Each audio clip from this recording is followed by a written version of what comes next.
Well, welcome aboard the News Review as we delve into the papers and the topical matters that arise today. We'll be joined shortly by Dr. Kwame Asah-Asante, political science lecturer at the University of Ghana with other portfolios as well. He's also the director of the Center for European Studies. He is our guest this morning. But right before he joins us, here's something that I just might run by Dr. Asah-Asante. I also want to run it by you. What happened to our COVID-19 tracker? Do you remember? When was the last time you checked on it?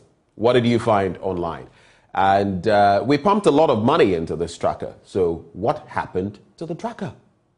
Or has the tracker grown legs and exited?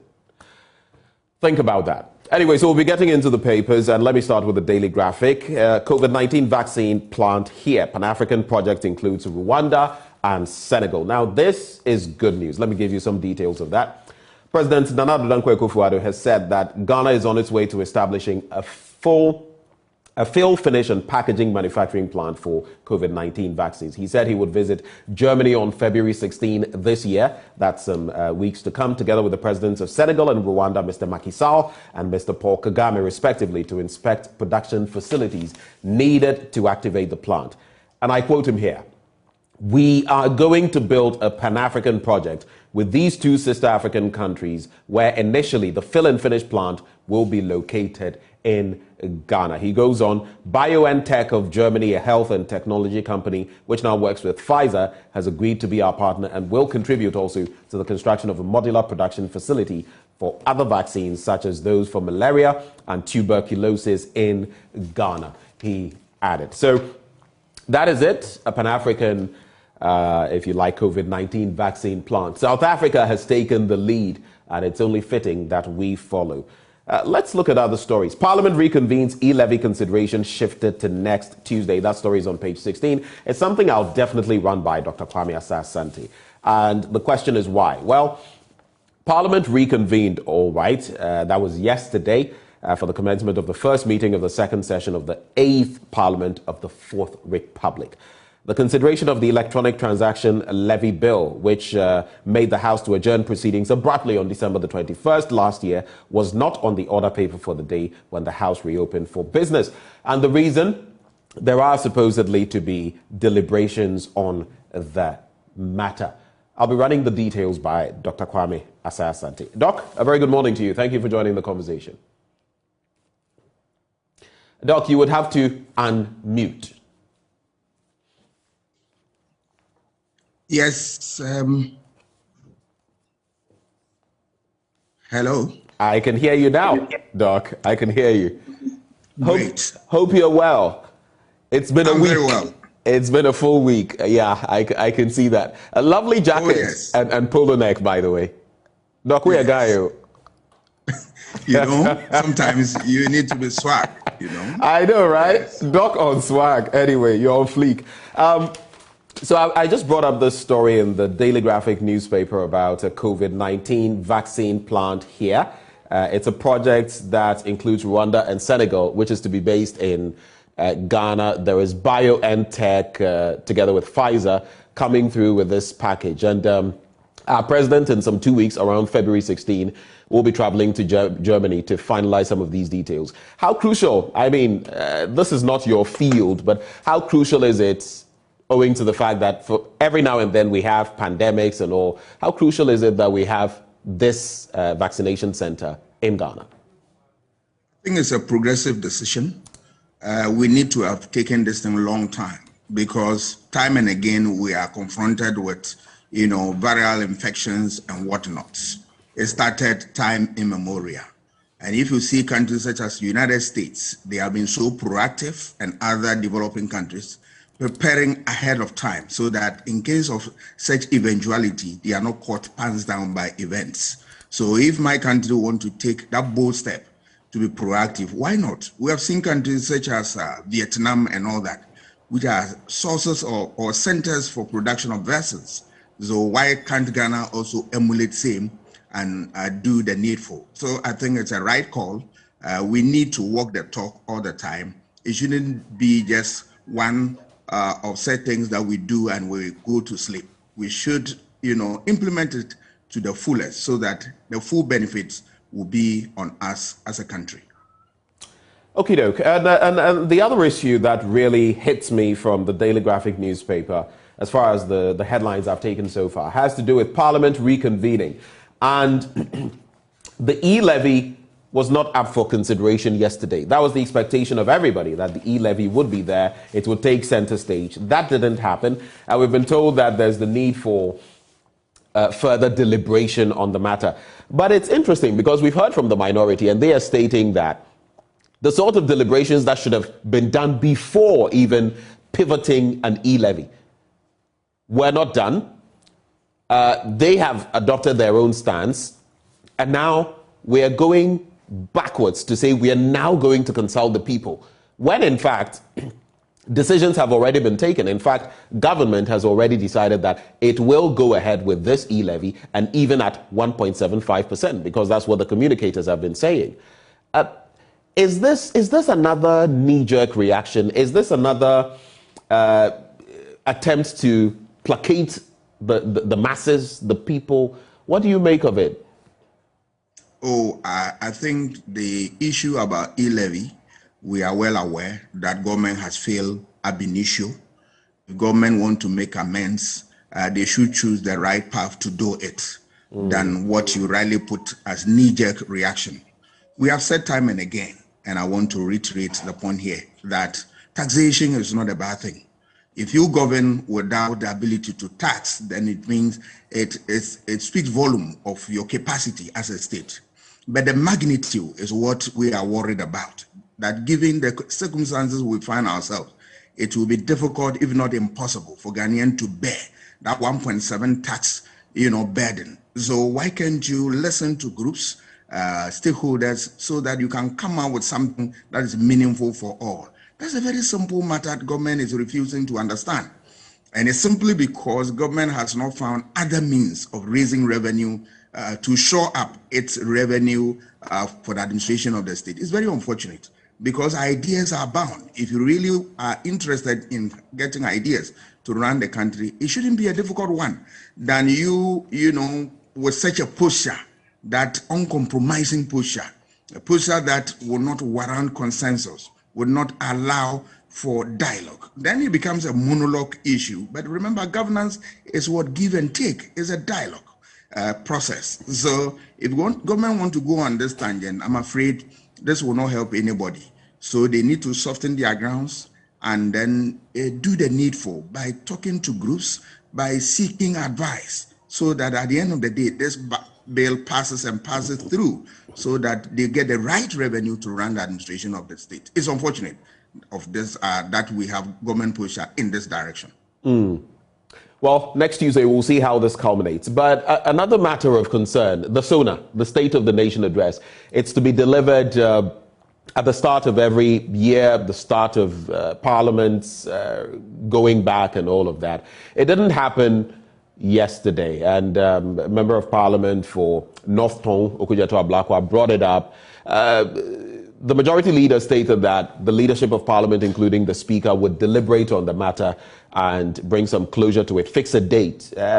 From the political standpoint, does it create any problems if the president doesn't deliver the State of the Nation address within a certain frame of time or at the start of the year? I am hopeful that since they've not been able to do it for the initial period, they'll be able to do it in the shortest possible time. I don't think that government wants to close its eyes to this and will not allow it to happen. That will be incongruous. But I know that these things can be done and done easily, provided you get the leadership of the House seated, have a conversation, and explain the delay in that process. It is a process that you cannot truncate. So I believe that this shouldn't be a difficult thing for government to do, because it is in the interest of government to, announce the focus and direction of the country and tell us how far we have arrived here from where we come from. This is an important exercise government must do and do all the time. Well, let's look at some other stories. Vice President addresses UN Security Council, calls for action on domestic inequalities. And on the back page, Senegal tamed 9-man Cape Verde to progress. and they beat them by 2-0. And the Ivory Coast and Egypt will clash in what is seen to be an early final. All of that in the Daily Graphic newspaper. But before we get into the Daily Guide, Doc, what do you make of the Speaker's attire in Parliament yesterday? He was dressed like a traditional chief, maybe even a paramount chief. Looking at the kente he was wearing, likely from the Voltairean end, and he looked dashing and all. On social media, all kinds of comments, a lot of them positive, some saying, well, should he really be donning that attire? But he had something to say on that. He has said that this year he's only going to use the normal, or the traditional parliamentary attire on ceremonies or in the course of ceremonies. But apart from that, he's going to use local attire. What do you think? I mean, in my lifetime, this is the first time I'm seeing something like this. It's true. It's also my first time. But you see, some of these things, if you want to bring it to the fore, you need to discuss with the House. I don't know whether this has been discussed thoroughly by leadership of the House. And for that reason, we have received acceptance. I don't know. But if it has not been done, then it will be a great aberration. But there's nothing wrong going traditional and all that. But the House must all agree to that so that they can come along with the Speaker. We have seen other jurisdictions where people make use of traditional apparel to run the business of Parliament. Nigeria is a typical case in point, where you see them always in 3 pieces of their agbada and whatnot. Beautiful. If that is the way Ghana want to go, why not? But a discussion must be done for acceptance to follow, so that we can have a proper, procedure or proper way of handling these things. For me, that is the way to go. Well, that story is also captured on the front page of the Daily Guide newspaper. It says Bagbin dress code sparks debate, and there's NDC MP's evidence in French. Now, this you might find interesting. So, you know the case of the NDC's Member of Parliament for Jomoro, Dorcas Afo-Toffee. She has prayed a secondary High Court for leave to amend her answers to a petition in which she is being challenged to produce evidence of a renounced Ivorian citizenship. But she actually had to say that the document was in French, and that has raised some, not eyebrows, but it has brought some interesting matters up. Change Mahama Kojobonsu pushes. That's a story we brought to you yesterday, and that actually has to do with his saying that Mahama has been tainted with the brush of corruption and incompetence, which is not necessarily true, but he feels the NDC since 2016 has not been able to detach their presidential candidate from that, and so he stands the best chance. Kandapa wants majority-minority cooperation, but of course, cooperation does not happen in a vacuum, and so a lot of tete-a-tete and concessions must be made. In the entertainment spread, Accra tops Time magazine's 2021 World's Greatest Places in Africa. And interesting times indeed. We came up tops the place to visit in Africa for the year 2021, or at least moving forward, is Accra. How does that strike you, Doc? The place to go to in Africa is Accra. I don't know the standard with which they are measuring this. But if it's for politics, then maybe one want to give them that credit that, yes, this is a country where democracy has been stable. We have seen stable running of the affairs of the state and all that. Right. But in terms of the economy, yes, we have, for the past 4 years, we have done a little bit in terms of improvement, except that we are also caught in the quagmire with the issue of COVID and whatnot. The sad reality today is that times are difficult in spite of government effort to address the issue. But the ordinary man is feeling the pinch. So if that is what they are talking about, then we can also look at it and reason with them. But if they are talking about other things such as the cleaner city of Africa, that I'm afraid they are talking about a different country called Ghana.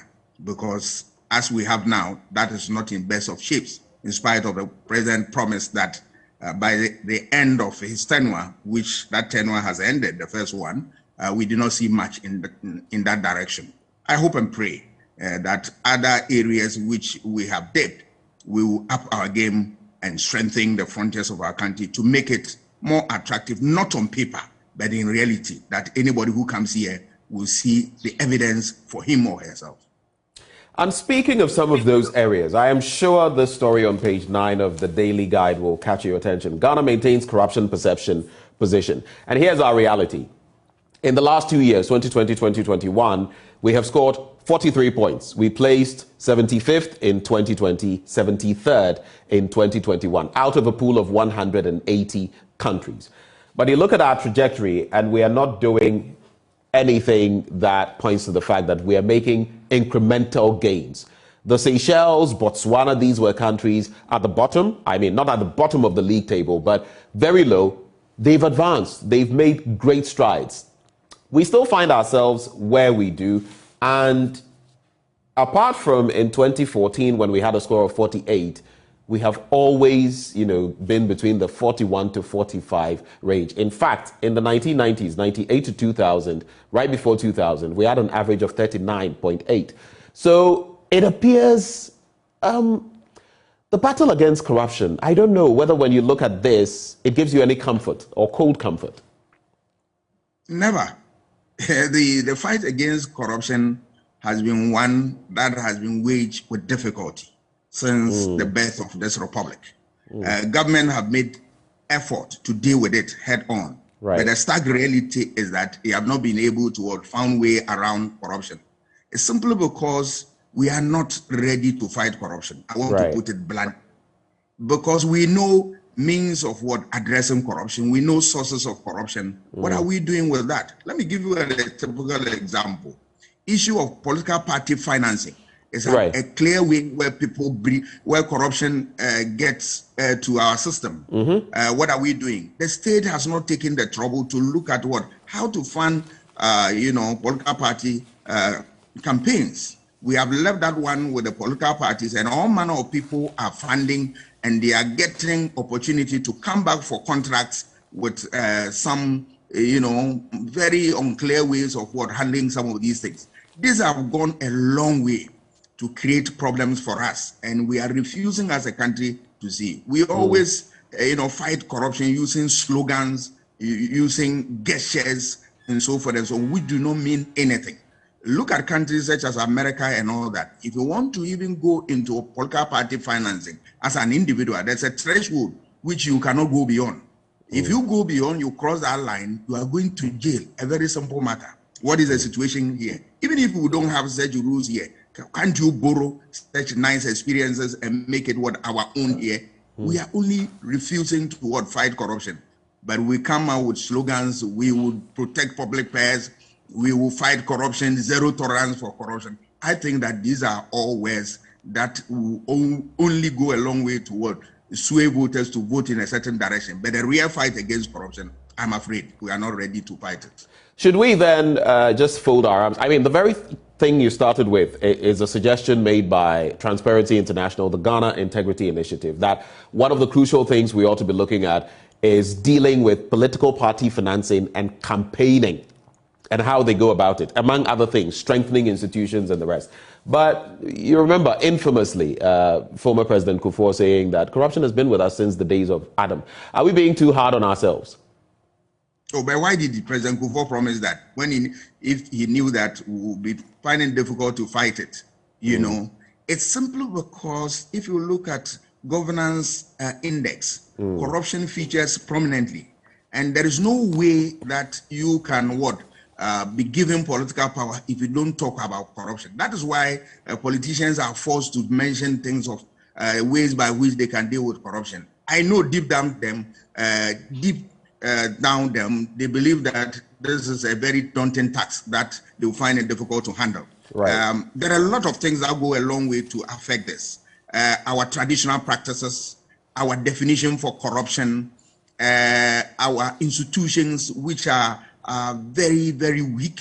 and they don't support the fight against corruption, and our attitudes, even socialization. How do we preach corruption? We only allow people to grow, get out of school before we talk to them about corruption. It should be by which time they are likely already corrupt. Socialize, yes. So what is the noise here? If we really want to do it, we can study experiences around us and then have a careful balance as to how we can manage this vis-a-vis our traditional practices and all that. I don't think this country want to fight corruption. A quick thought. I know countries where it is so ingrained in the people that not only is the study of being patriotic a part of their syllabus. I mean, we've been talking about the semester system and all of that in our curricula, but even the bit about corruption and what as children they shouldn't do, it's in their syllabi. You get it? Has it got to the point where, as a country, looking at how we keep falling in terms of the CPI, or at least stagnating, we should be considering adding some of these to our curricula to ensure that right from the start, we're putting in the minds of the children that let's stay away from these practices. They are called corruption. It is this, and it destroys society. Should we be contemplating that? Nobody should tell us that. We should know from the word go that socialization is the way to go. Teach the children the way they have to behave so that when they grow, they don't depart. You teach them at home, at the family meetings, and then the school curriculum will top them up. Then you go to peer groups and all that, so that by the time a child leaves the school or leave the church or leave any workplace, that child is fit for purpose and he is in tune with the do's and don'ts of our society. We allow people to go through education without, inculcating some of these important values in them. So by the time they get to their adult life, these things have been so difficult to handle. And that is why there is the urgent need for us to reintroduce some of these things into our syllabus and get it from the word go. When I was a little boy, there was this civic education where there was a conscious effort by the state to inculcate societal norms and values in us, our do's and don'ts. What we see today, we have thrown them into the dogs, and now we have our fingers bent. Who are we going to blame? We have to blame ourselves. If you really want to build this society that will stand the test of time, the time is now to introduce this thing from the word go. Doc, do you support any of the English football clubs? Unfortunately, no. I support the Black Star. You support the Black Star. It is very difficult for me to come out boldly to support my team because of experiences from the 80s and 90s. Now, I am relaxing in my village. I don't want to die of heart attack because my team has always disappointed me. But I pray for them that who knows, we'll get a political John the Baptist who will come and help us to shape the Black Star so that one day we will be crowned champions of Africa. It's my hope and prayer. Do you think they can get past the Nigerian hurdle? We have to face Nigeria in the qualifiers to Qatar 2022. That's our last hurdle. We are facing Nigeria. Difficult question. I'm sure Abedi Pele and Co will have the answers. But let me hazard a guess that we can talk to people who are experienced in this area. We have them around, giving the crucial match which is ahead. Right. And then the fact that we have sacked our coach in the midst of all these challenges. Experts must come in and give us professional advice, not advice from any ordinary man who dreams about something and he wants to implement. No, we need professional advice that will deliver the public good. That is all. Well, for the Man United fans, there's going to be a supporters congress. It's slated for the Ghana Institute of Management and Public Administration, and expected to grace the high-profile event is Magnus Rex Dankwa Kwejo Safo Jr., owner of Honeysuckle and patrons of the club and other big personalities. I'm a big Man U fan, so pardon my bias here. But staying with sports and, segueing into politics, Doc. Guinea head of state blasts team, and these were his words. In recent times we've had Goita in Mali, Kano Doumbouya in Guinea, and most recently, that other gentleman, I shall get his name, in Burkina Faso. And the interim leader had this to say: "You have not showed pride or hunger to win. A disgraceful performance has let down 13 million Guineans." And that is when they bowed to, debutants at the tournament, the Gambia. But my question doesn't have to do with sports. It has to do with the politics, the geopolitics of our sub-region. And we've had a spate of coups d'etats. It's all around us, the latest being Roch Kabore in Burkina Faso. It appears, I don't know, but what do you think in terms of ECOWAS and its ability to clamp down on some of these political incursions or military incursions? What's your take on it? I am a very worried man. Why am I saying that? If you have read the political history of West Africa, you realize that in the 60s, this is the kind of picture we had. Ghana had a coup, followed by Nigeria, Burkina Faso, in that order. We're getting that also in the 90s, and that was a worrying situation until we entered into the third wave of democratization. We were hopeful that some of these things will be things of the past and we'll be able to build capacity and strengthen the frontiers of our democracy. Today, what are we seeing? We are seeing the ugly faces of what? Military rule coming right into governance and creating all manner of problems. But let's look at it, how it all started. We see issue of what? Bad governance, where people rule without taking into consideration the tenets of democracy, issue of rule of law, issue of human rights, and the rest of them. We have thrown this thing to the dogs. So at a point in time, you get people in khaki who want to come and deceive people into believing that they are the political John the Baptist who will be able to provide their need for them. I'm afraid that is not the issue, because time and again, soldiers have proved beyond reasonable doubt that they don't have what it takes to govern a civilian society. And as Uditola and the rest have been saying, that they should not venture into politics at all. I am worried. If you see the people, how they responded to the situation in Burkina Faso, as if that these people are going to be what? Angels, going to be their saviors. We have seen all manner of regimes. National redemption, to redeem who? National liberation, to liberate who? They never did anything. The best they could do is to rob Peter to pay Paul. We want to, advise people of Burkina Faso that they should make everything possible to throw out this regime through a certain process that is known and recognized by civilized countries all over the world, so that at the end of the day, we don't entertain military rule in Africa.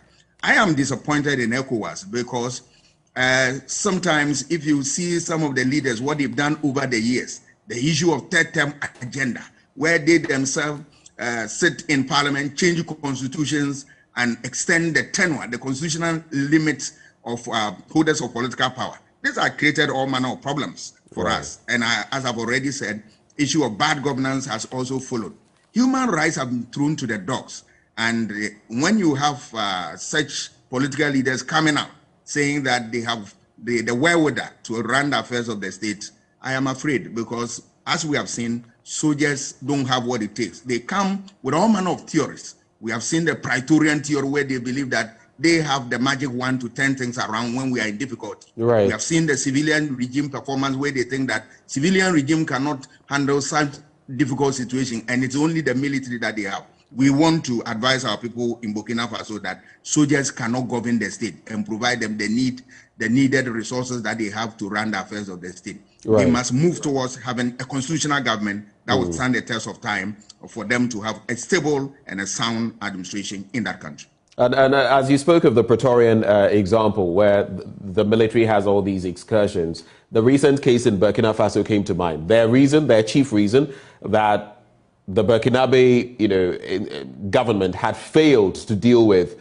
militant groups and all of that. Question is that the way to go? So quite a lot to discuss there. But let's quickly look at the Ghanaian Times newspaper. Sound economic base reduced COVID-19 impact, says President's Ministry to invest $20 million in tourism industry. That's according to Dr. Awal. And Majon, a Jurigano residents decry harassment by land guards.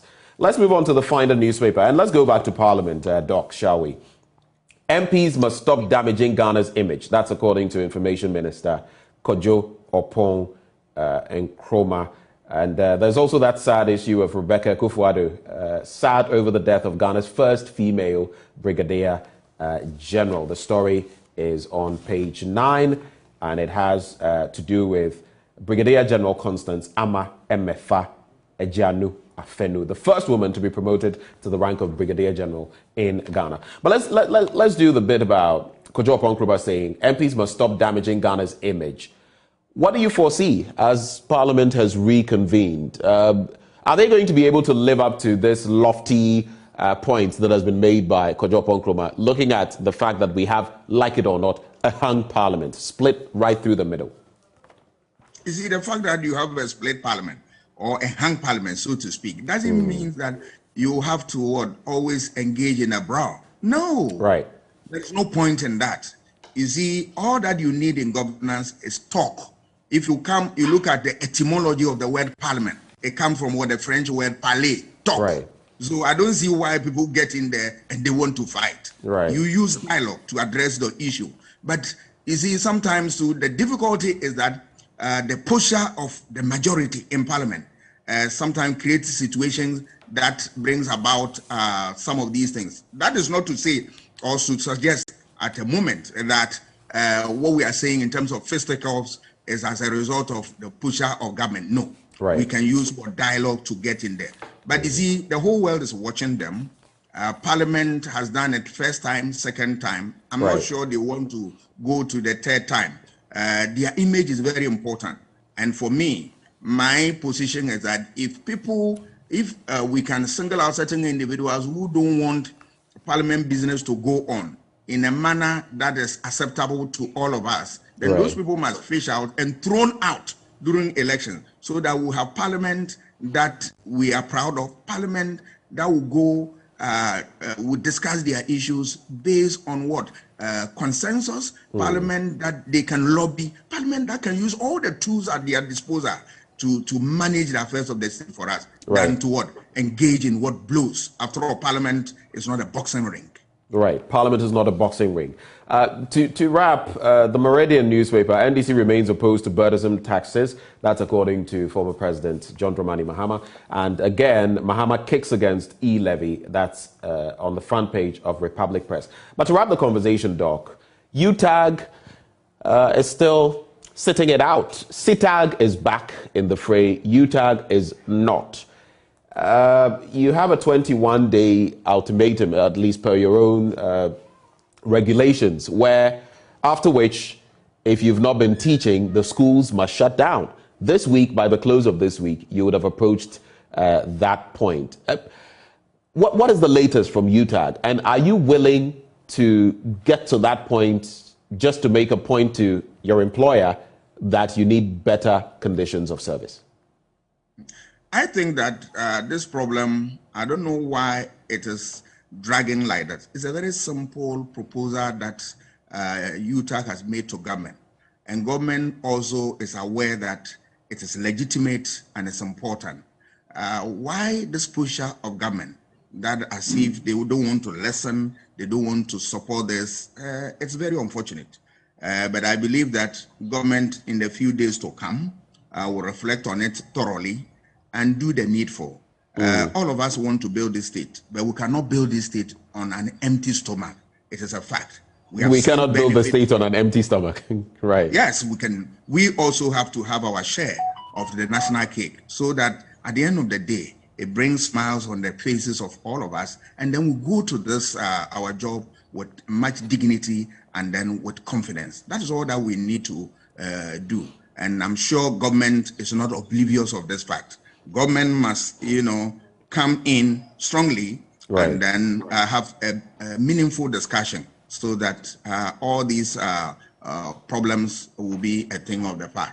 Let me touch on briefly on my good friend, Brigadier General, that we have lost. Yes. This is a woman that I taught, and one day I told her that, Madam, it's my hope and prayer that one day you become the female general, the first female general in this country. He was in the United States, yes. How long ago was this?